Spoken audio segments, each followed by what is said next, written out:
ठीक है, तो आज हम जिस सब्जेक्ट के बारे में पढ़ रहे हैं हमारा सब्जेक्ट है स्ट्रेंथ ऑफ मटेरियल्स, जहां फिर हम बात करेंगे स्ट्रक्चरल मैकेनिक्स की। स्ट्रेंथ ऑफ मटेरियल भी बोल सकते हैं जहां फिर स्ट्रक्चरल मैकेनिक्स। हम शुरू कर रहे हैं अपनी third unit movement of inertia. हम अपनी थर्ड यूनिट शुरू कर रहे हैं मूवमेंट ऑफ इनर्शिया। लेकिन मूवमेंट ऑफ इनर्शिया पढ़ने से पहले, शुरू करने से पहले हम कुछ इंपॉर्टेंट टॉपिक्स होते हैं उनके बारे में बात करेंगे, जैसे कि सेंटर ऑफ ग्रेविटी क्या होता है। इस चैप्टर का जो सबसे पहला हमारा टॉपिक बनेगा वो क्या बनेगा, सेंटर ऑफ ग्रेविटी। कि सेंटर ऑफ ग्रेविटी क्या होता है, तो ये क्या एक पॉइंट होता है, ठीक है, एक बॉडी है, बॉडी का एक पॉइंट जहां पर क्या होता है होल वेट, यानी कि उसका बॉडी का सारा वेट क्या होता है एक जगह पे हम मान लेते हैं, अज्यूम करते हैं कि वो उस पॉइंट पे क्या कर रहा है, एक्ट कर रहा है, कि इस पॉइंट पे वो क्या कर रहा है, सारा वेट लग रहा है, बॉडी का जितना भी वेट है वो एक पॉइंट पे लग रहा है। हम उसको क्या बोल देते हैं, सेंटर ऑफ ग्रेविटी।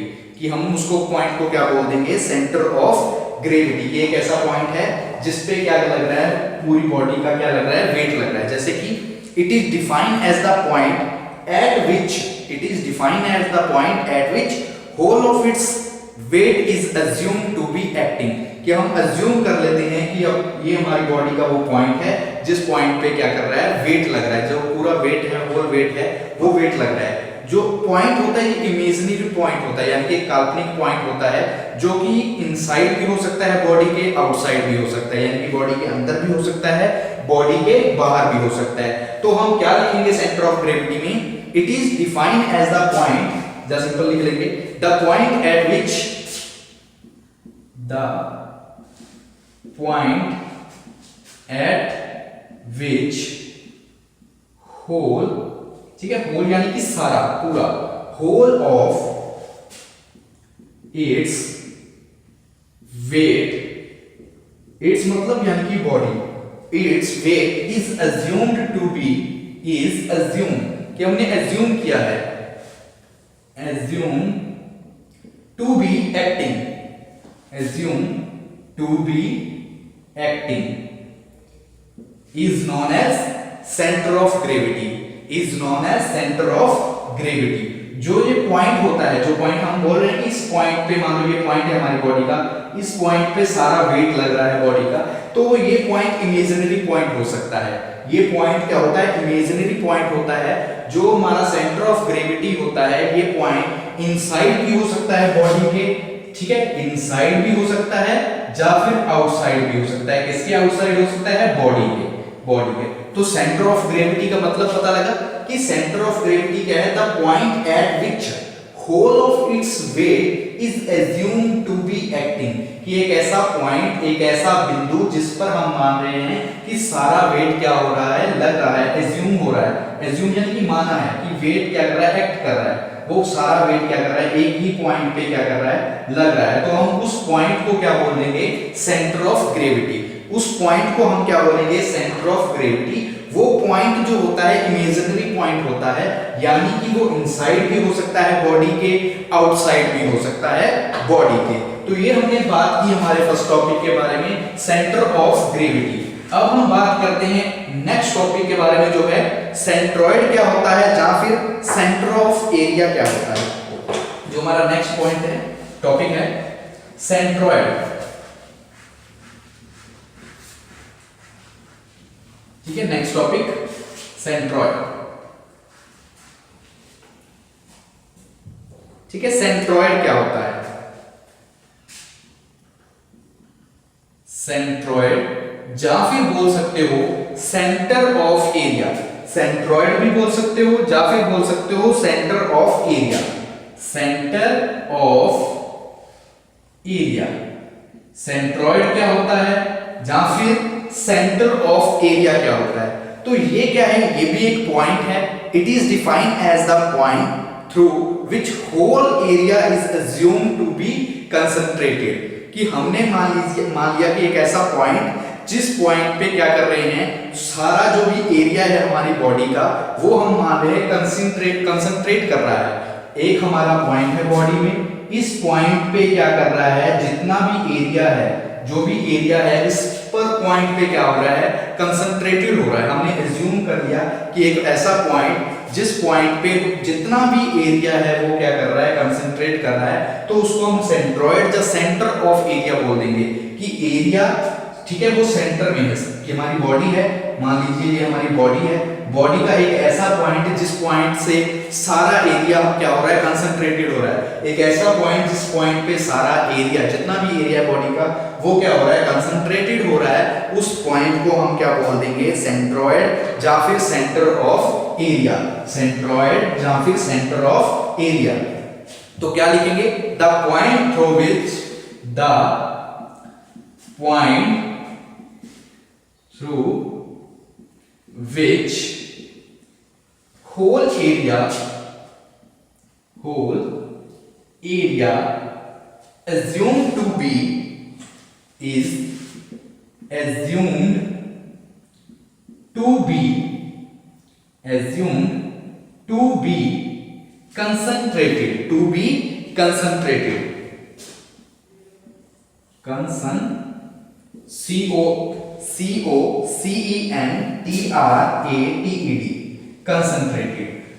तो सेंट्रॉइड या सेंटर ऑफ एरिया में हमने क्या लिखा, द पॉइंट, एक ऐसा point through which whole area is assumed to be concentrated, कि हमारी बॉडी का, हमारे सिस्टम का कोई ऐसा पॉइंट जिस पॉइंट से सारे का सारा एरिया हम क्या कर रहे हैं, अज्यूम कर रहे हैं कि वो उस पॉइंट पे क्या कर रहा है, कंसंट्रेट कर रहा है, उस पॉइंट पे लग रहा है, केंद्रित हो रहा है। तो उस पॉइंट को हम क्या बोल देंगे, उस पॉइंट को बोलेंगे कौन, सेंटर ऑफ एरिया, या फिर बोल देंगे हम उसको सेंट्रॉइड। हम क्या बोलेंगे उसको, सेंट्रॉइड या फिर सेंटर ऑफ एरिया। अब हम बात करते हैं हमारे नेक्स्ट टॉपिक की, जो हमारा मेन है मूवमेंट ऑफ इनर्शिया क्या होता है। अब हम बात करेंगे हमारे टॉपिक की मूवमेंट ऑफ इनर्शिया।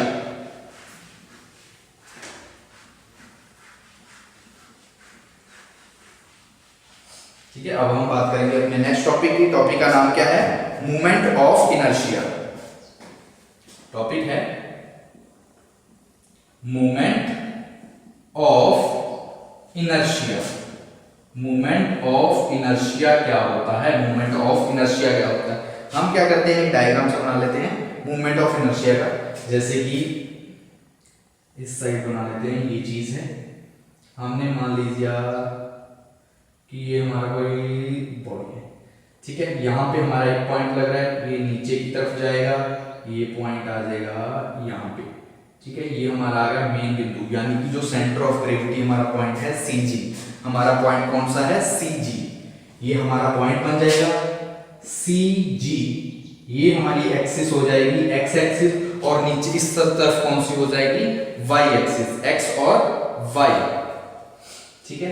ये हमारी X, ये हमारी क्या है, Y, X और Y, ठीक है, X और Y, ठीक है। तो इसमें हम क्या देखेंगे अभी, ठीक है, X और Y में देखो अब क्या चीज है, मूवमेंट ऑफ इनर्शिया। की मूवमेंट ऑफ इनर्शिया क्या होता है, तो ये क्या होता है, it is defined as the algebraic sum of product. Algebraic sum, algebraic sum है, किसका सम है, product of area and square distance from the particular axis.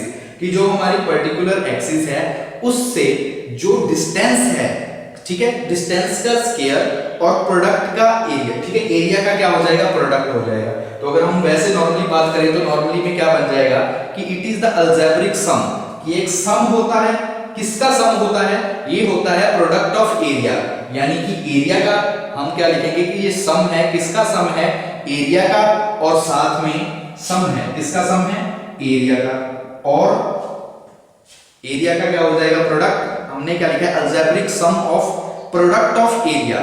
Area का क्या हो जाएगा, प्रोडक्ट हो जाएगा, यानी कि एरिया हो जाएगा मल्टीप्लाई।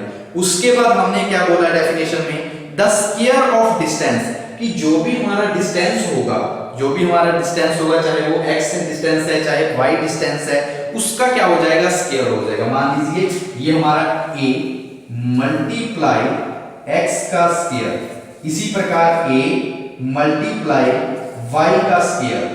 हमने डेफिनेशन में ये बोला कि मूवमेंट ऑफ इनर्शिया क्या होता है, इट इज द अलजेब्रिक सम। एक अलजेब्रिक सम है किसका, एरिया का प्रोडक्ट और डिस्टेंस का स्क्वायर।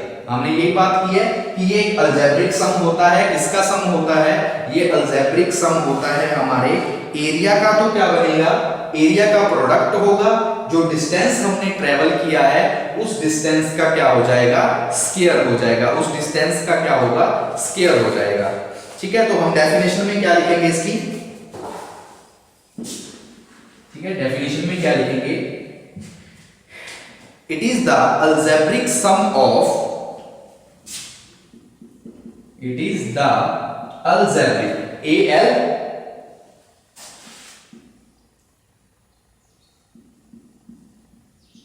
ठीक है, algebraic al g e b r a i c algebraic sum of, it is the algebraic sum of product area। ठीक है, product of area, product of area and square of distance, square of distance from the particular axis, from the particular axis। ठीक है, तो ये हो जाएगा हमारा moment of inertia. इसको हम डिनोट कैसे करते हैं? इसको हम डिनोट करते हैं I x x, या फिर हम कर देते हैं I y y से। ठीक है, इस चीज से हम क्या करते हैं? मोमेंट ऑफ इनर्शिया को हम क्या करते हैं? डिनोट करते हैं। तो क्या लिखा? इट इज द अलजेब्रिक सम। ये एक अलजेब्रिक सम होता है। किसका सम होता है? प्रोडक्ट ऑफ एरिया, जो हमारे एरिया का प्रोडक्ट होगा, एंड स्क्वायर ऑफ डिस्टेंस, और जो हमारा डिस्टेंस होगा उसका क्या हो जाएगा? स्क्वायर हो जाएगा। उसका क्या हो जाएगा? स्क्वायर हो जाएगा। तो ये हमें कैसे मिलेगा? जैसे मान लो हम I x x निकालना चाहते हैं, तो I x x, ठीक है, तो कैसे हो जाएगा? ये हो जाएगा a x स्क्वायर। इसी प्रकार अगर हम निकालना चाहते हैं I y y, तो ये हो जाएगा a y का स्क्वायर, a y का स्क्वायर। और ये यूनिट होती है, जब हम बात करते हैं मोमेंट ऑफ इनर्शिया में यूनिट की, तो यूनिट क्या होती है? यूनिट होती है mm फॉर, या फिर सेंटीमीटर फॉर, या फिर मीटर फॉर, कुछ भी बोल सकते हो। ठीक है, ये क्या होती है? इसकी यूनिट होती है। तो मोमेंट ऑफ इनर्शिया में हमने क्या देखा? मोमेंट ऑफ इनर्शिया क्या है?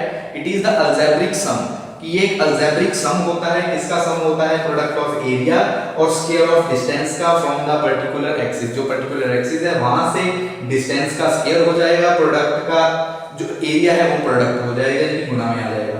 तो ए डिनोट हम इसको करते हैं ix और yy से, ixx और iyy से। तो ixx की वैल्यू आ जाएगी, a हमारा एरिया था मल्टीप्लाई यानी प्रोडक्ट में, और साथ में आ जाएगा x स्क्वायर हमारा क्या है? डिस्टेंस। इसी प्रकार iyy में क्या आ जाएगा? a हमारा एरिया है और y हमारा क्या है? y स्क्वायर हमारा क्या है? डिस्टेंस है। y स्क्वायर हमारा क्या है? डिस्टेंस है। उसके अलावा इसको हम सेकंड मोमेंट ऑफ एरिया भी बोल देते हैं। ठीक है, सेकंड मोमेंट ऑफ एरिया भी अगर हम बात करते हैं ना, सेकंड मोमेंट ऑफ एरिया क्या होता है, तो हम मोमेंट ऑफ इनर्शिया को क्या कह सकते हैं? सेकंड मोमेंट ऑफ एरिया भी बोल सकते हैं, जिसका यूज हम मेजर करने के लिए यूज करते हैं। जो बेंडिंग हो रही है, जब बॉडी बेंडिंग हो रही है, तो उसको रजिस्टिंग करने के लिए जो मेजर कर रहे हैं सेकंड मोमेंट ऑफ एरिया, उसको हम क्या बोलेंगे? Second moment of area. अब हम बात करते हैं, हमारे नेक्स्ट टॉपिक है जो रेडियस ऑफ जायरेशन की।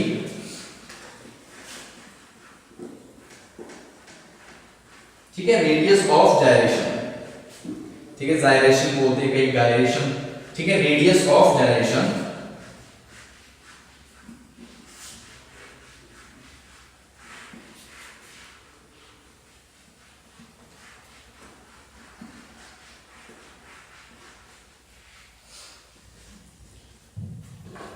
ठीक है, टॉपिक है radius of gyration. Next topic है रेडियस ऑफ जायरेशन।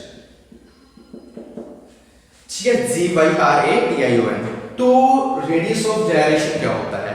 ये क्या है? The distance at which area is supposed, the distance at which area is supposed to be concentrated for same moment of inertia. कि moment radius of gyration क्या है? कि ऐसा point का द डिस्टेंस, कि ऐसा distance at which area is supposed, कि एक डिस्टेंस, जिस डिस्टेंस पे हमने क्या किया, एरिया को सपोज कर लिया, हमने क्या कर लिया, एरिया को सपोज कर लिया, जो कि कंसंट्रेटेड हो रहा है, किस पे कंसंट्रेटेड हो रहा है, सेम मोमेंट ऑफ इनर्शिया, जैसे हमारा दूसरा कोई एक्सिस है वहां पे मोमेंट ऑफ इनर्शिया लग रही है, सेम उसी प्रकार हमने सपोज कर लिया कि एरिया भी क्या हो रहा है, किसी एक डिस्टेंस पे कंसंट्रेटेड हो रहा है, कि it is the distance at विच, हम क्या लिखेंगे, the distance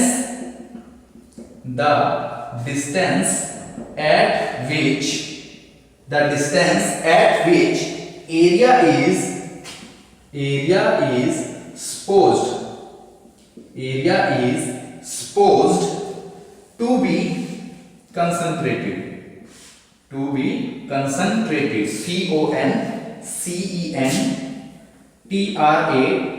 concentrated, the distance at which area is supposed to be concentrated for same moment of inertia,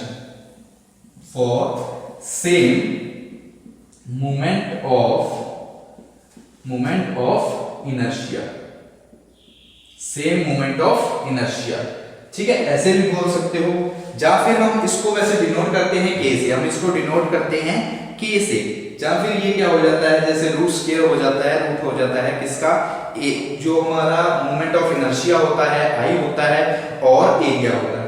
फिर हम क्या लिखा था, डिस्टेंस, हमने क्या लिखा है, the distance at which area is supposed to be concentrated for same moment of inertia, कि सेम मोमेंट फॉर इनर्शिया के लिए, सेम मोमेंट ऑफ इनर्शिया के लिए हमने क्या किया, एक डिस्टेंस पे एरिया को हमने क्या किया, सपोज कर दिया, एक डिस्टेंस पे हमने क्या किया, मार्क कर दिया, जहां पर एरिया सारा क्या हो रहा है, कंसंट्रेटेड हो रहा है, एरिया क्या हो रहा है, सारा कंसंट्रेटेड हो रहा है। तो रेडियस ऑफ जाइरेशन में क्या होगा, the distance at which area is supposed to be concentrated for same moment of inertia, it is denoted by k, इसको हम डिनोट किससे करते हैं, के से, इट इज डिनोटेड बाय के, हम क्या करते हैं, के से इसको क्या करते हैं, डिनोट करते हैं, और जब हम इसको लिखेंगे तो कैसे लिखेंगे, हम इसको लिखेंगे I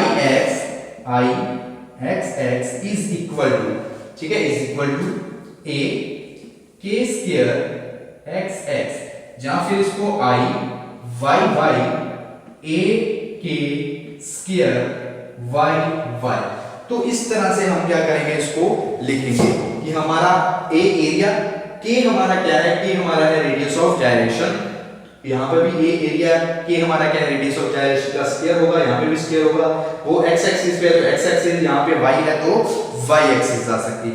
इसको हम अगर जब हम k निकालना है, क्योंकि हमने k निकालना है यानी कि रेडियस ऑफ जाइरेशन निकालना है, तो हम इसको इस तरह से भी लिख सकते हैं, हम इसको क्या करते हैं, इस तरह से भी लिख सकते हैं, जैसे k x is equal to root I x divide by में a, ठीक है, इस तरह से भी हम इसको क्या कर सकते हैं, लिख सकते हैं, जब हम रेडियस ऑफ जाइरेशन निकालते हैं। सेम इसी प्रकार k y is equal to I y divide by a, इस तरह से भी हम इसको क्या कर सकते हैं, लिख सकते हैं। तो ये हमने बात की रेडियस ऑफ जाइरेशन की। रेडियस ऑफ जाइरेशन में जस्ट क्या है कि क्या है, the distance at which area is supposed to be concentrated for some movement of inertia, ठीक है, it is denoted by k, k से हम इसको डिनोट करते हैं, I x is equal to a k का square x, I y is equal to a k का square y, ठीक है, यहां से हम इसको k को बाहर निकाल देंगे, k की सहायता से हम जो भी निकालना चाहते हैं रेडियस ऑफ जाइरेशन हमारा क्या आ जाएगा, निकल जाएगा। अब हम बात करते हैं हमारे नेक्स्ट टॉपिक की। नेक्स्ट टॉपिक क्या है हमारा, परपेंडिकुलर एक्सिस थ्योरम। अब हम बात करेंगे, ये हमारी दो थ्योरम है, एक है परपेंडिकुलर एक्सिस और दूसरी है पैरेलल। हम पहले बात करेंगे परपेंडिकुलर एक्सिस थ्योरम के बारे में।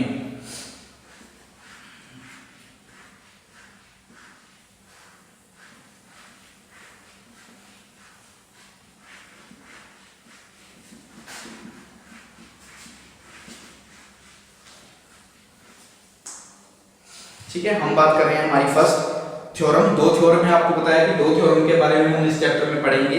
पहले हम पढ़ रहे हैं परपेंडिकुलर एक्सिस थ्योरम, उसके बाद हम बात करेंगे पैरेलल एक्सिस थ्योरम के बारे में। तो पहली है परपेंडिकुलर, परपेंडिकुलर, ठीक है, PER PENDICULAR, perpendicular axis theorem, axis theorem, perpendicular axis theorem, THEOREM, perpendicular axis theorem. Perpendicular axis theorem क्या होती है? तो सबसे पहले हम क्या करते हैं, एक डायग्राम बना लेते हैं इसमें।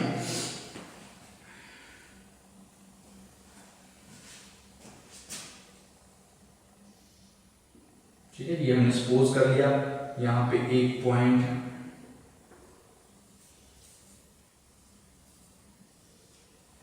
ठीक है, ये y हो गई, x हो गई, ये हमारी क्या होगी, z पॉइंट हो गया, ये हमारा क्या होगा, z पॉइंट हो गया। ठीक है, इसको वो लिख लो, ये हमारा वैसे मान लो कि ये क्या है, लेमिना, लेमिना। ठीक है, अब हम बात करते हैं परपेंडिकुलर और परपेंडिकुलर एक्सिस थ्योरम के बारे में कि क्या होती है। तो इस थ्योरम में क्या बताया जाता है, it states that moment of inertia of any lamina about an axis that it is mutually perpendicular to other axis, कि इस लॉ में, इस थ्योरम में हमें क्या बताया गया है कि जो मोमेंट ऑफ इनर्शिया होता है एनी लेमिना, किसी भी लेमिना का जो मोमेंट ऑफ इनर्शिया होता है वो म्यूचुअली परपेंडिकुलर होता है, किसके परपेंडिकुलर होता है, टू अदर एक्सिस के। यानी कि हमारी अगर कोई भी एक्सिस है, उस एक्सिस का कोई मोमेंट ऑफ इनर्शिया है, तो वो दूसरी जो दो एक्सिस होंगी उन एक्सिस के क्या होगा, परपेंडिकुलर होगा, म्यूचुअली परपेंडिकुलर होगा अदर टू एक्सिस के। ठीक है, तो हमने क्या बोला है, परपेंडिकुलर एक्सिस थ्योरम में क्या बोला गया है, it states that the moment of inertia of any lamina about an axis that is mutually perpendicular to other two axis, other axis जो भी अदर दूसरी दो एक्सिस हैं, हमारी तो बची हुई दो एक्सिस है, उस एक्सिस के क्या होगा, परपेंडिकुलर होगा, म्यूचुअली परपेंडिकुलर होगा क्या, मोमेंट ऑफ इनर्शिया। उसके बाद क्या है, is equal to the sum of moment of inertia, और क्या होगा, वो मोमेंट ऑफ इनर्शिया के क्या होगा, sum, and these two mutually perpendicular, और आपस में क्या होगा, सम भी होगा, उनका क्या होगा, सम होगा, is equal to the sum of the moment of inertia, और उन दोनों का जो, मान लीजिए कि हमारी एक्सिस है म्यूचुअली क्या है, परपेंडिकुलर है, इन दोनों एक्सिस का जो सम होगा वो क्या होगा, इन दोनों एक्सिस का जो सम होगा वो मोमेंट ऑफ इनर्शिया क्या होगा, इक्वल होगा, इक्वल टू द सम। एक बार फिर से देखो हमने क्या बोला इसमें शुरू से, कि इट स्टेट्स दैट, कि एक लॉ होता है, एक थ्योरम है, जो थ्योरम हमें क्या बताती है कि moment of inertia any lamina, किसी भी लेमिना का moment of inertia is mutually perpendicular, mutually perpendicular होता है, किसके परपेंडिकुलर होता है, टू अदर एक्सिस, जो बची हुई दो एक्सिस है उन एक्सिस के म्यूचुअली परपेंडिकुलर होता है मोमेंट ऑफ इनर्शिया, जो पहली हमारी एक्सिस है उसके अलावा जो इनका सम होता है वो इक्वल होता है, जैसे कि लिखा है इक्वल टू द सम, ठीक है, इक्वल होता है to sum of moment of inertia, जो हमारी लेमिना का मोमेंट ऑफ इनर्शिया है उसके क्या होता है, इक्वल होता है। ठीक है, जो परपेंडिकुलर है पर्टिकुलर। तो हम इसमें क्या लिखेंगे, जस्ट इसका फॉर्मूला बाद में बन जाएगा, वो क्या बनेगा, I z is equal to IXX plus IYY। ठीक है, डेफिनेशन लिख रहे हैं ना, डेफिनेशन में क्या आ जाएगा कि एक ऐसा लॉ, ठीक है, ये थ्योरम हमें क्या बताती है, थ्योरम जस्ट हमें ये बताती है कि जो मोमेंट ऑफ इनर्शिया होता है एनी लेमिना, किसी भी लेमिना का जो मोमेंट ऑफ इनर्शिया है वो म्यूचुअली परपेंडिकुलर होता है अदर टू एक्सिस, जो हमारी दूसरी दो एक्सिस हैं उन एक्सिस के क्या होगा, म्यूचुअली क्या होगा, परपेंडिकुलर होगा। ठीक है, तो इसका जो फॉर्मूला बनेगा वो बनेगा IZZ is equal to IXX plus IYY। ठीक है, IYY जो हमारा है, क्योंकि ये हमारी क्या है, x एक्सिस, y एक्सिस और जो z एक्सिस है, ये तीनों एक्सिस ही आपस में क्या है, म्यूचुअली परपेंडिकुलर है। जो हमारी x एक्सिस है, y एक्सिस है और z एक्सिस है, ये क्या है, आपस में तीनों क्या है, म्यूचुअली परपेंडिकुलर है, एक दूसरे के परपेंडिकुलर है। परपेंडिकुलर एक्सिस थ्योरम में भी हमने यही पढ़ा कि अगर हमारी एक एक्सिस का मोमेंट ऑफ इनर्शिया है तो वो दूसरी दोनों एक्सिस के क्या होगा, परपेंडिकुलर होगा मोमेंट ऑफ इनर्शिया। यही बात हमने यहाँ पे की कि x, y और z तीनों एक्सिस हमारी क्या है, म्यूचुअली क्या है, परपेंडिकुलर है। ये तीनों एक्सिस क्या है, परपेंडिकुलर है। ये क्या है, परपेंडिकुलर, ये तीनों एक्सिस क्या है, परपेंडिकुलर एक्सिस हैं, परपेंडिकुलर एक्सिस हैं। तो इसमें जो हमारा I x x होता है, आई एक्स एक्स क्या मतलब है? इसका मतलब है movement of inertia about X axis. इसका मतलब क्या है? Movement of inertia about X axis, x axis पे, ठीक है। आई एक्स एक्स का मतलब है movement of inertia about X axis. जब हम बात करेंगे आई वाई वाई की, तो इसका मतलब है movement of inertia about Y axis, Y axis. फिर हम बात करेंगे आई जेड जेड की, तो इसका मतलब है movement of inertia about Z axis, about Z axis. तो ये होगा हमारी परपेंडिकुलर एक्सिस थ्योरम में, परपेंडिकुलर एक्सिस थ्योरम में जब हम इन तीनों को मिलाएंगे तो हमारा लास्ट में यही फॉर्मूला आंसर आ जाएगा, I Z Z is equal to I X X plus में आई वाई वाई, ठीक है। लास्ट लाइन में हमने यही बोला था कि ये सम होता है, लास्ट लाइन में हमने यही बोला था कि is equal to sum of moment of inertia about two mutually perpendicular axis, कि दोनों का क्या होता है? सम होता है। एक बार फिर से देख लो परपेंडिकुलर एक्सिस थ्योरम में, क्योंकि इंपॉर्टेंट टॉपिक है। दो हमारी थ्योरम्स हैं, परपेंडिकुलर और पैरेलल एक्सिस थ्योरम। परपेंडिकुलर में हमने क्या पढ़ा? परपेंडिकुलर थ्योरम हमें ये बताती है कि जो मूवमेंट ऑफ इनर्शिया होता है अबाउट एनी लेमिना, कोई भी लेमिना, जब कोई भी हमारी एक्सिस है उसका जो मूवमेंट ऑफ इनर्शिया है, लेमिना है जो मूवमेंट ऑफ इनर्शिया है, वो जो दूसरी बची हुई एक्सिस होती है टू म्यूचुअली, ठीक है, उन म्यूचुअली क्या होगा? परपेंडिकुलर होगा, उनके भी क्या होगा? परपेंडिकुलर होगा, ठीक है। जैसे हम ये फॉर्मूला बन जाएगा I Z Z is equal to I X X plus I Y Y. I X X को movement of inertia about X axis होता है, I Y Y Y axis के, और जेड वाला होगा जेड एक्सिस के। ये हमारा नीचे क्या बन जाएगा? फॉर्मूला बन जाएगा। ये हमारा नीचे क्या बन जाएगा? फॉर्मूला बन जाएगा, ठीक है। तो ये हमने बात की आज के इस लेक्चर में। आज के इस लेक्चर में हमने अपनी यूनिट शुरू की movement of inertia. Movement of inertia में हमने सबसे पहले सेंटर ऑफ ग्रेविटी, फिर सेंट्रॉइड के बारे में चर्चा की। उसके बाद हमने बात की मूवमेंट ऑफ इनर्शिया के बाद रेडियस ऑफ डायरेक्शन के बारे में, और अब हम पढ़ रहे थे परपेंडिकुलर एक्सिस थ्योरम के बारे में, जो कि हमारा महत्वपूर्ण इंपॉर्टेंट टॉपिक है। इसके बाद हम बात करेंगे हमारी नेक्स्ट थ्योरम के बारे में, जो आपको बताया पैरेलल एक्सिस थ्योरम। वो भी एक इंपॉर्टेंट टॉपिक है, हमारा इंपॉर्टेंट थ्योरम है जिसके बारे में हमें जानना जरूरी होगा, ठीक है। तो आज के लेक्चर के लिए इतना ही काफी। अगले लेक्चर में हम बात करेंगे जो हमारी नेक्स्ट थ्योरम है। जो हमारी नेक्स्ट थ्योरम कौन सी है? पैरेलल एक्सिस थ्योरम के बारे में हम पढ़ेंगे, पैरेलल एक्सिस थ्योरम के बारे में। Thank you.